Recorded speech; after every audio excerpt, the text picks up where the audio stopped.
So here I'm assessing the situation. I don't want to put myself in danger because then someone else has to rescue two people.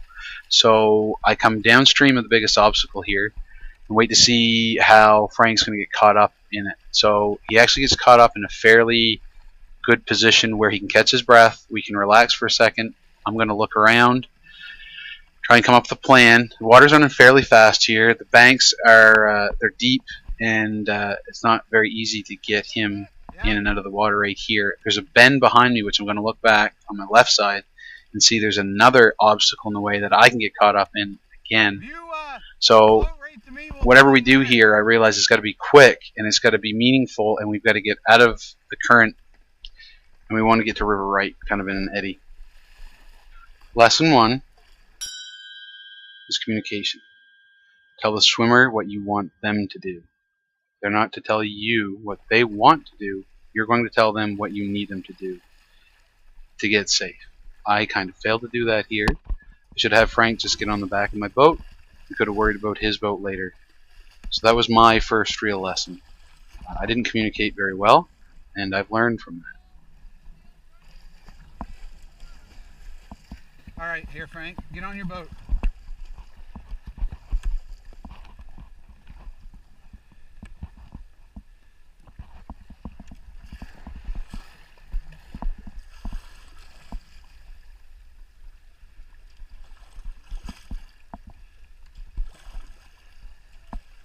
I'll grab your boat, Frank, if you want.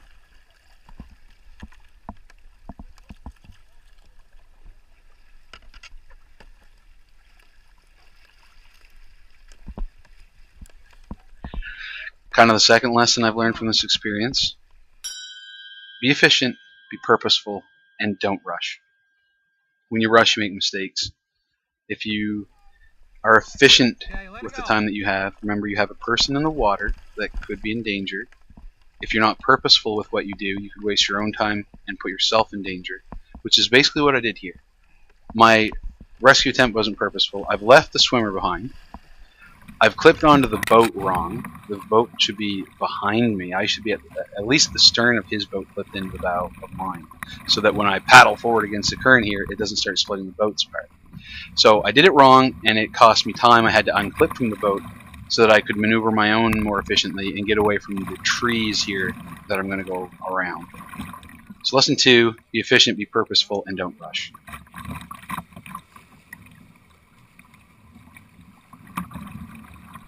Lesson number 3 is that the swimmer is the priority. It's the focus. You don't want to have blinders on, but the swimmer's going to be the focus. Up until this point, it was kind of a toss-up between Frank and his boat. I should have been concentrating on Frank. So it's at this point that we start concentrating on Frank. I ask Evan if he can look after the boat. I will grab Frank, and I'm basically just asking him to hop on the stern, and I'm going to tow him into an eddy where he can get out. So this is what happens here. Get Frank to kind of bring his feet up on the stern, grab a hold of the safety lines, and I paddle him into an eddy line. Didn't have really enough time to get him up on the deck, which would have been more efficient. There would have been less drag in the water. But I guess the main thing is to get him out of there into a safe spot. So there's an eddy here on this bend to the left. So kind of paddle us into that eddy line where Frank.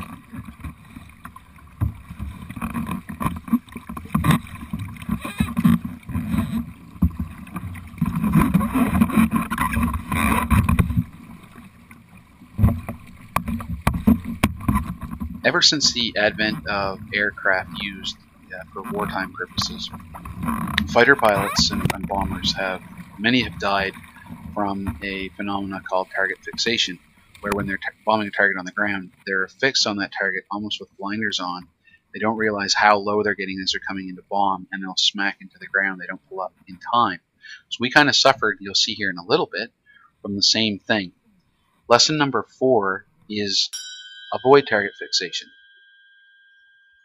You want to focus on the swimmer, but you want to check around you too. Check the other paddlers and make sure they haven't gotten in trouble. You're going to see here, we're going to go now, everybody's safe at this point. Frank is now on the beach here on the right. I'm going to go over, Evan has Frank's boat in a little bit of a cove here.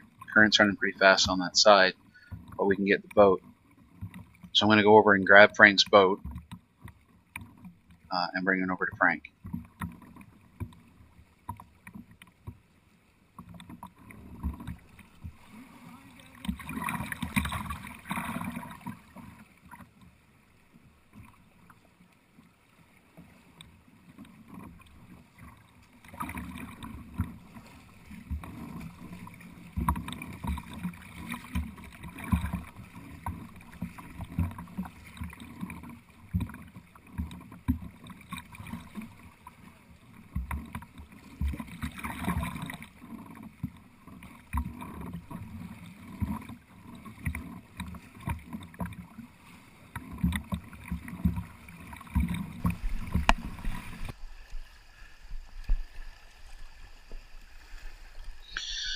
So as I'm paddling up here, I have to keep my own safety in mind first. We don't want to create another swimmer or another incident for one of the other two guys. Frank's already wore out. It is that. Trying to get back to shore. I'm getting wore out quite quickly, paddling back and forth and whatnot. So we don't want to have something for Evan to have to deal with or Frank to deal with. So I have to watch for my own safety. That sweeper's on my left here, so I have to be mindful of that as I paddle up here. To retrieve Frank's boat, I've got a contact tow system on the deck of my boat, so I can keep his fairly close. So Katinka, the water's not too deep here, so Katinka gets out of her boat and helps me kind of maneuver that between me and that sweeper behind me to my right hand side, so it can kind of drag me to the right a little bit as I paddle it upstream and try and get it back over to Frank, try and stem the current a little bit here. So I hold on to Katinka's boat for her, she slides Frank's up to me. I snap it on with my contact tow line, as you see here, and I'm going to paddle it back across to Frank. So we had mentioned communication being an issue. One of the things I should have told Katinka is to wait until I was done with Frank's boat. I could come over and get her turned around so she could paddle, kind of stem the current a little bit here. I didn't do that. When we get the boat over here and you'll see what happens.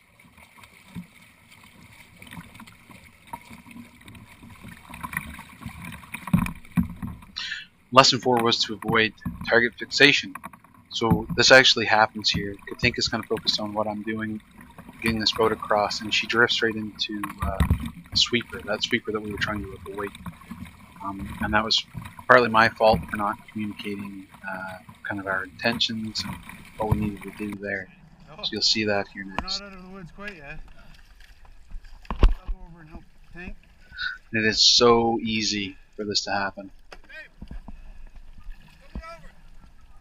You're paying attention to something that's going on, and you could be out on the Bay of Fundy with a group of people, and one person gets in trouble, and you're focused on that one person.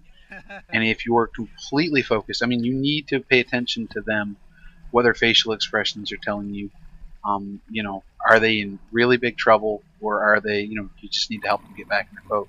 This could be all going on your left side, and off to your right, someone could be drowning, and you don't even notice it because they can't make any noise. So it's important to give the swimmer attention, but don't neglect the rest of the people in your group. That's a huge lesson out of this that we've kind of learned, and I'm really gonna take to heart. Yeah. Make sure you lean down river the whole time. Right. Yep. Another lesson I learned here, I've got to use more link strokes and more efficient strokes for turning in current, that sort of thing. These braking turns that I do by putting the paddle in the water kind of perpendicular, I lose forward momentum and forward energy, which is not efficient right here.